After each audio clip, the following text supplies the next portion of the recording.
We've heard a lot about Poland and its beautiful, sometimes untouched landscapes. But we'd never been to this area before. And so, in June 2025, we set off in our motorhome to explore the north and northeast of Poland. We spent last night in Pasewalk. The next morning, we crossed the German-Polish border. We had heard about traffic jams at the border. Today, however, there were no signs of any. Our first destination was to be Szczecin. We crossed the city and found a parking space at a marina in the east of the city. We were in Szczecin's old town in 15 minutes by bus and tram. We got off the tram just behind the Oder Bridge to enter the old town. We knew from reports that Szczecin had suffered greatly during World War II. Many buildings in this former Hanseatic city were destroyed. However, the beautiful, colorful ensemble at the Heumarkt has been restored. So has the old town hall from the 15th century right next door. Eine alte Pumpe. We walk slightly uphill to the Gothic Leutzenhof, the former seat of the important Leutz merchant family, who became wealthy through the salt trade and were also active in banking in Northern Europe. From the Leutzenhof, it is only a stone's throw to Szczecin Castle. It is the former residence of the Dukes of Pomerania. This impressive castle, whose origins date back to the 13th century, also had to be extensively rebuilt after the Second World War.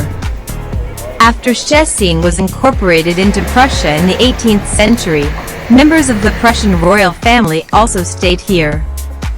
Among other things, Frederick William IV had the octagonal tower built, which houses a beautifully decorated astronomical clock on the side facing the castle courtyard. The castle's second tower is the so-called bell tower.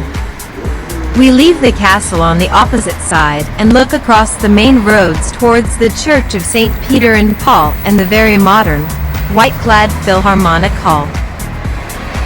In the square in front of it stands a huge memorial to the fallen shipyard workers of the 1970 uprising. Our next destination, however, is the mighty brick building of St. James's Cathedral. It is a typical Gothic hall church, the kind often seen here in the Nordic region.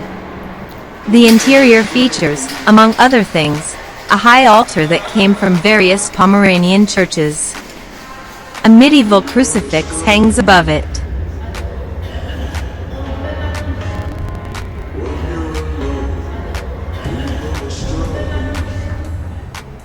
Also visible are some beautiful Gothic side altars with votive carvings.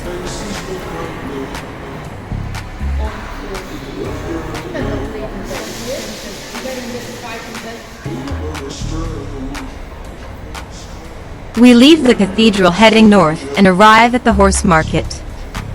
Unfortunately, it is currently being renovated, so we can't see the two historic palaces.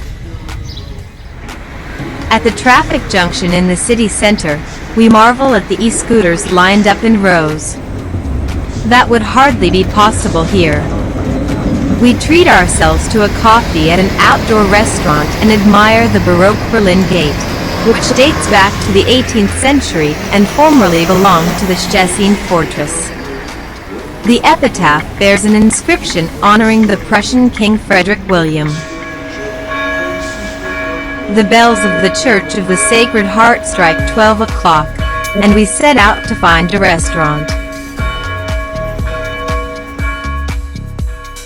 We finally find a small inn that serves typical Polish pierogi. We enjoyed this little delicacy. In summary, Szczecin, on the Oder River and the Szczecin Lagoon, has always been an important Hanseatic city. Shipbuilding has fueled the city's growth. Important historical buildings still stand in Szczecin today. Unfortunately, the Second World War destroyed much of the historic fabric. Tomorrow we continue east.